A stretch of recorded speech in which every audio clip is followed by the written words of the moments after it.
అమ్మ మకర రాశి వారికి ఎలా ఉంది ఈరోజు? మకర రాశి వాళ్ళకి కుటుంబ వాతావరణంలో ఆర్థిక సంబంధమైన విషయాల మీద అధిక శాతం దృష్టి పెట్టడం, భాగస్వామి యొక్క ఆరోగ్య విషయంలో కావచ్చు, వారి ఆర్థిక విషయం కావచ్చు, వారి కుటుంబ సభ్యుల కొరకు కావచ్చు, వారి కొరకు మీరు సమయాన్ని కేటాయించవలసిన పరిస్థితి, వారితో కలిపి ఆలోచన చేయడానికి, వారికి సహకరించడానికి ఆలోచనలు అనేవి అధికం చేస్తారు. వ్యక్తుల యొక్క సహకారం అనుకూలంగా ఉంటుంది. ఆకస్మికంగా మీ యొక్క ఇన్లాస్ యొక్క సహకారం కావచ్చు, వారితో మీరు తీసుకునే నిర్ణయాలు కావచ్చు, వారి అంటే భాగస్వామి యొక్క కుటుంబ సభ్యుల యొక్క సహకారంతో మీకు ఆగుతూ వచ్చిన పనులు ముందుకు వెళ్ళే అవకాశం కూడా ఉంటుంది. ఆర్థిక విషయాలు అనుకూలంగా ఉంటాయి. చక్కటి నిర్ణయాలు తీసుకుంటారు. శక్తి సామర్థ్యాలు పెంపొందించుకుంటారు.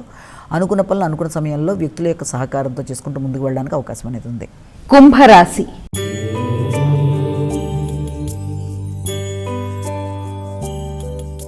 అమ్మ కుంభరాశి వారికి ఎలా ఉంది ఈరోజు? కుంభరాశి వాళ్ళకి సాంఘిక సంబంధాల విషయాలు, మైత్రి బంధాల విషయాల మీద అధిక శాతం శ్రద్ధ వహించాలి.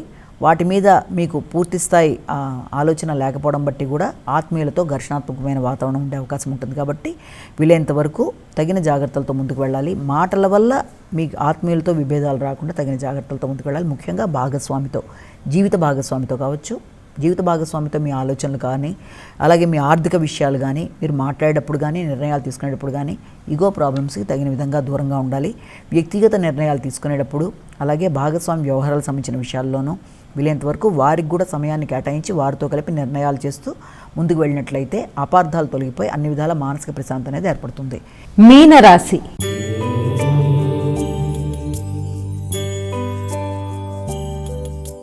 అమ్మ మీనరాశి వారికి ఎలా ఉంది ఈరోజు? ముఖ్యంగా మీనరాశి వారికి ముఖ్యమైన అంశాలలో రోగనిరోధక శక్తిని పెంపొందించుకోవడానికి ప్రయత్నం చేస్తారు. పూర్వపు రుణాలు ఏదైనా ఉన్నా తీర్చేసుకోవడానికి ప్రయత్నం చేస్తారు. ఉన్నత స్థాయి వ్యక్తుల యొక్క సహకారాన్ని కాంక్షిస్తారు.